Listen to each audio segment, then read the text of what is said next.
Have you ever promised yourself you'd wake up early to work on that dream? You set your alarm for 5 a.m., full of determination, only to hit snooze and wake up at noon feeling like a failure. You've read about CEOs waking at 4:30 a.m., Navy SEALs starting before dawn, successful people swearing by early mornings. You've tried it maybe a dozen times but always fall back. You tell yourself, I'm just not built that way. I'm a night owl. But what if waking up early could completely redesign your destiny? What if one woman's story proved your entire future can change simply by changing when you open your eyes? This is the story of a woman drowning in her own life until she discovered that miracles happen before sunrise. Stay until the end. This might be the wake-up call that saves your future. In a crowded city, where millions rush through their days like ants in a colony, there lived a 34-year-old woman named Sarah. Sarah worked as a customer service representative at a call center. Every morning at 9:30 a.m., she stumbled into the office, eyes barely open, clutching her third cup of coffee. Every evening at 6 p.m., she dragged herself home, exhausted, defeated, empty. Her salary was average. She lived in a small studio apartment with peeling paint, a couch that had been there when she moved in 5 years ago, and a window that looked directly into another building's wall. Her closet held the same 5 outfits she rotated weekly. Her refrigerator contained leftovers she never ate and dreams she never pursued. But more than financial mediocrity, Sarah suffered from something far worse. She felt invisible. Every day, she woke up at 8:45 a.m., rushed to get ready, skipped breakfast, arrived late, apologized to her supervisor, sat in her cubicle answering angry customers, went home, scrolled through social media until midnight, and fell asleep to the sound of her own thoughts screaming, "Is this all there is?" She had dreams once. She wanted to become a graphic designer. She had talent, her friends always said so. In college, she had created beautiful designs, won a small competition, felt alive when she worked on projects. But after graduation, she needed money immediately. The call center job was supposed to be temporary. That was 5 years ago.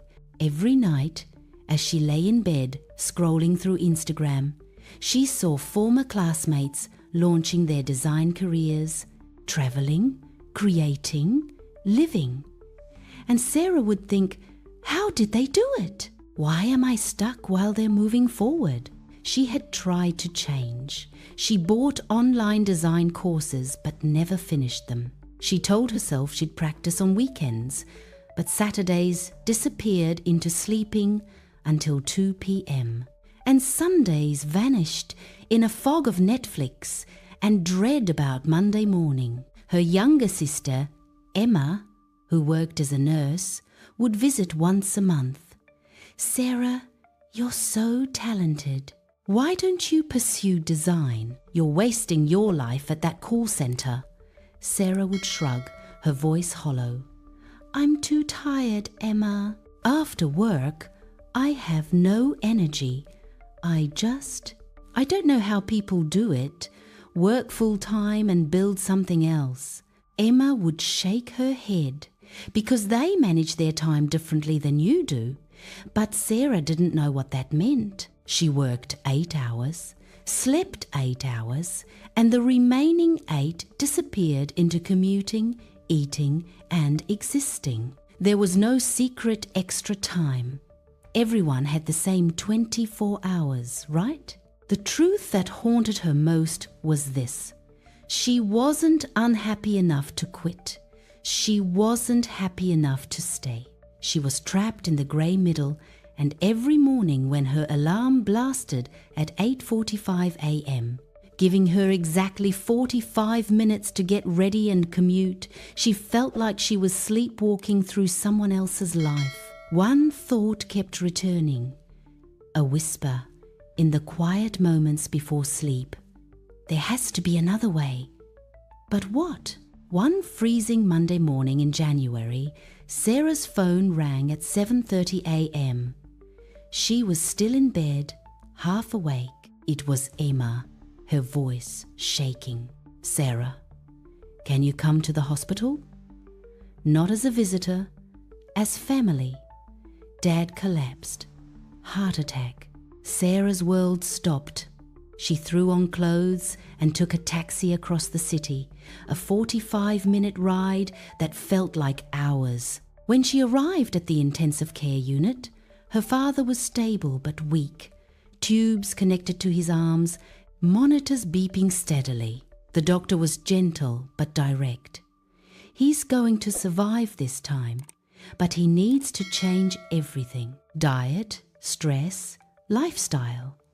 And you should know heart disease runs in families. You're at high risk too." Sarah sat beside her father's bed long after visiting hours.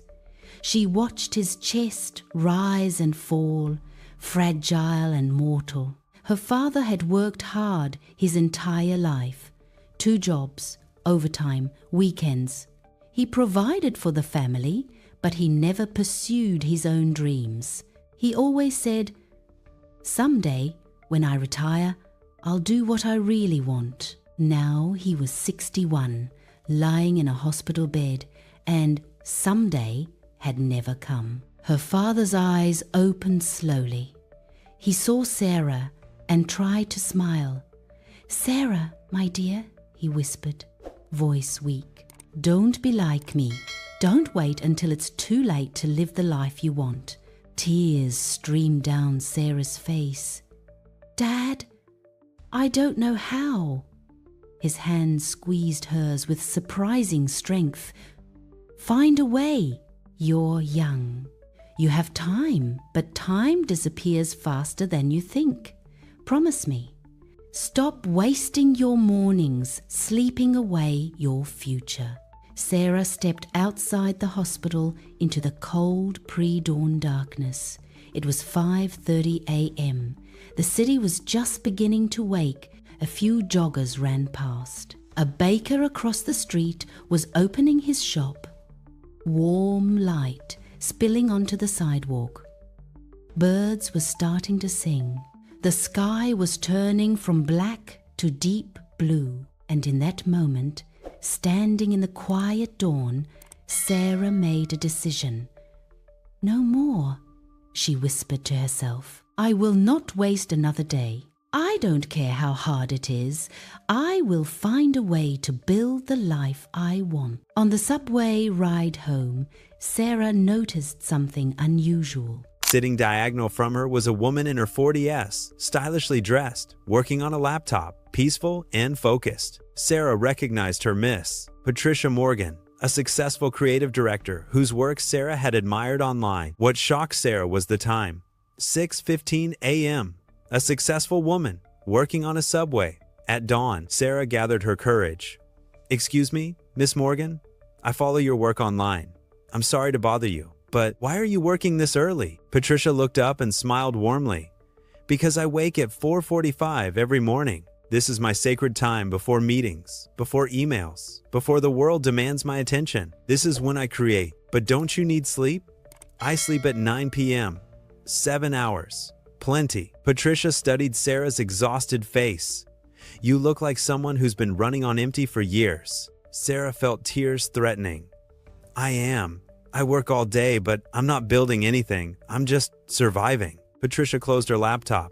"Let me guess. You wake up late, rush to work, come home exhausted, scroll your phone until midnight, sleep, repeat?" Sarah nodded, stunned by the accuracy. "You're living reactively." Patricia leaned forward.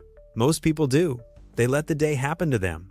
But successful people, we live proactively. We take control of our mornings because mornings set the tone for everything. She pulled out a small notebook and drew a simple timeline.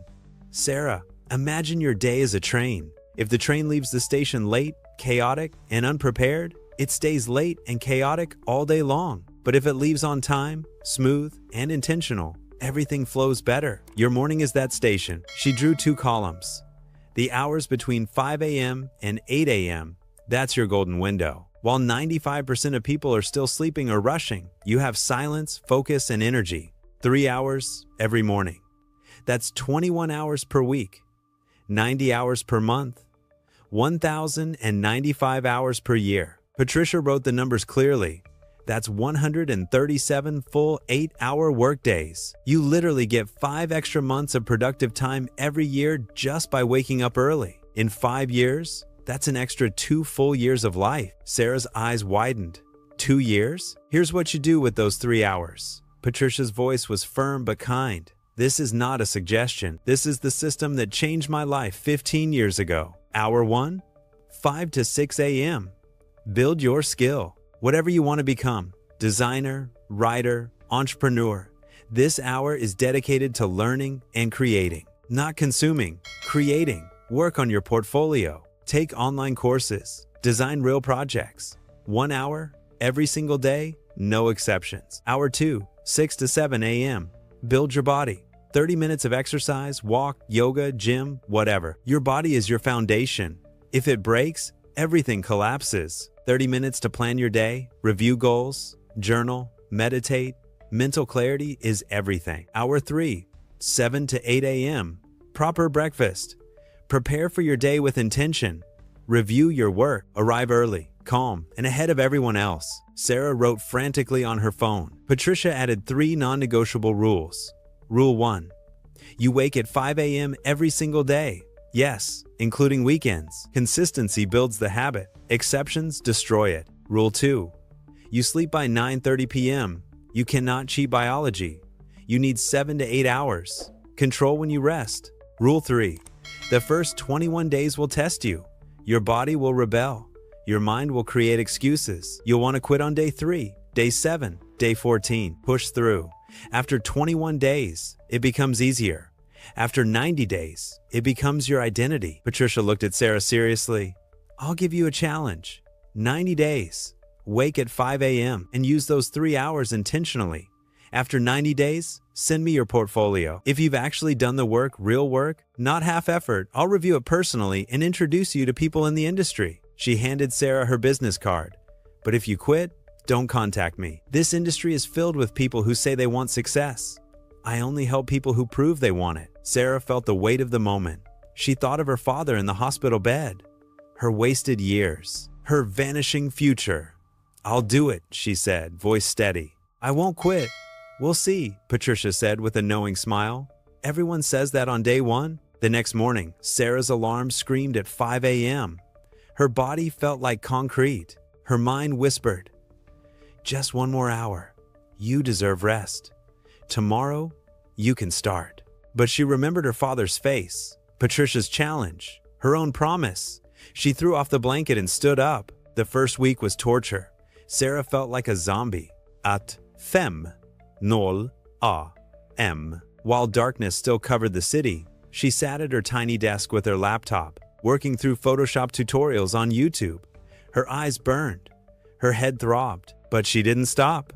At 6 a.m., she forced herself to do 30 minutes of yoga in her cramped living room, following videos online. Then she journaled for 30 minutes, writing her goals, her fears, her progress. By 7 a.m., she made a real breakfast, not just coffee and panic. She reviewed her design work. At 8:15 a.m., she arrived at the call center early for the first time in 5 years. Her colleagues noticed. Sarah, why are you here so early? Are you feeling okay? She smiled. I'm changing my life. The cycle repeated. Every morning, 5 a.m., without negotiation. It was exhausting. It was lonely. Her friends didn't understand. You're crazy. Sleep is important, but something miraculous happened around day 18. Sarah woke up at 4:58 a.m., 2 minutes before her alarm. Her body had adapted, and for the first time, she didn't feel resentment. She felt powerful. The design tutorial started making sense. She completed her first real project, a logo redesign for a local coffee shop owner she met online. He paid her $150, her first design income in 5 years. Her morning workouts became sacred. The sunrise through her small window, the quiet city, the feeling that while everyone else slept, she was building her future brick by brick. By the end of month 2, Sarah had completed 4 online courses in Adobe Creative Suite. She had built a portfolio of 12 design projects. She had lost 8 pounds from consistent exercise. Her mind felt sharper than it had in years. People at work noticed. "Sarah, you're glowing. What's your secret?" She smiled. "I wake up at 5 a.m. and work on my real life before my job starts." In the 3rd month, Sarah started applying her skills beyond personal projects. She reached out to small businesses, offering design services. She landed 3 freelance clients. She worked her call center job from 9:30 to 6, then spent evenings communicating with clients and mornings creating designs. On day 89 of Sarah's 5 a.m. journey, her supervisor called her into the office. "Sarah, I've noticed you've been arriving early, looking healthier, and honestly, your performance has improved. But I also heard you're doing freelance design work." Sarah's heart stopped. She thought she was about to be reprimanded. "I want to offer you something," her supervisor continued. "Our marketing department needs someone to handle internal graphics. It's a lateral move. Same pay for now, but it's design work. Day shift, creative environment. Interested?" Sarah could barely speak. "You're offering me a design position? You've clearly been developing your skills. Why not use them here?" That evening, Sarah sent Patricia her portfolio along with a message.